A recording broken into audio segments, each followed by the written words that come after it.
mainly uses glyphosate, which is a toxin. And the elders want it to stop spraying because it's harming more than just the plants that it's intended to kill. It's actually killing our way of life. It's affecting the water, it's affecting other plant growth, it's affecting all of the animals, all of our medicines. It's affecting everything in the bush.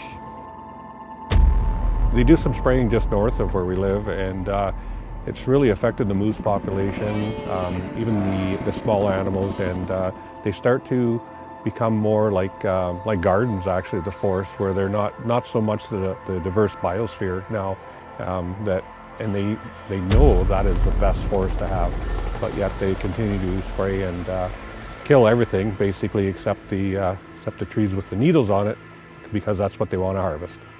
I grew up on the land as well, and you know, me and my children and some of the youth from the community, we actually seeing some of the impacts of the aerial spraying and how it affects, you know, some of our food sources when we are on the land. So the work that the TEK Elders is doing is getting a really great group of people together, marking down those impacts, and I know they have some good partnerships, you know, with some of the universities.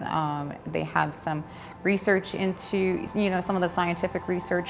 The spraying is harmful, even though, you know, the forestry companies and, you know, industry says it's safe. So the clear cutting, to me, is the real issue here. The spraying is secondary to the clear cutting. If they don't clear cut, then they don't spray. The reason they spray is because they clear cut their trees, their money trees, which is the jack pine, for instance, gets overrun by the poplar, the aspen, and whatnot, and that really is the trees that we need, and they know it prevents forest fires, that type of diversity in the forest, but that's not the money to them. That they don't want that, because they want the money first.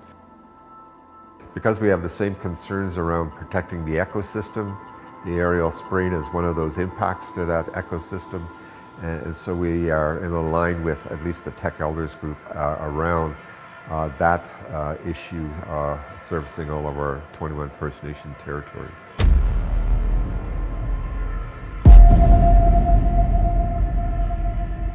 The elders had asked that we host a shake tent ceremony. And so at the shake tent ceremony, elders had asked different questions, and I had explained to the conductor what we were doing and what the elders' purpose was.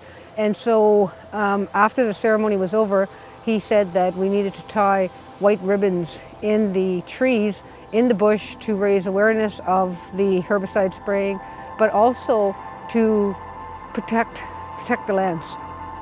The land needs ceremony. Like, the land needs that interaction, you know, with us, the Anishinaabek people, and the land, and going out in the land and doing that ceremony at the same time as an offering tobacco and awakening the spirits of that land is so critical to the success of this White Ribbon campaign. That's how I feel about it, and I see it all happening that way, that, you know, it's really that interaction with the land through ceremony that we're able to awaken the spirits, so that the spirits of the land can do their job of cleaning up and making that land come back to life, basically.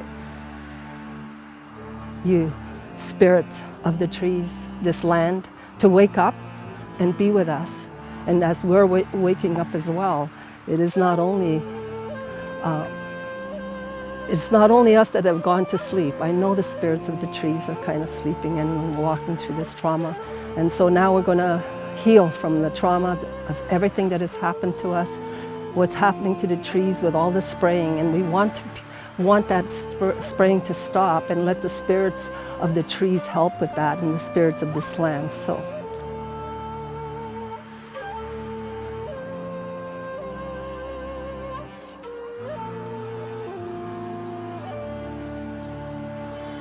we are so deeply connected to everything in nature. We're connected to the trees, the earth, the stones, everything.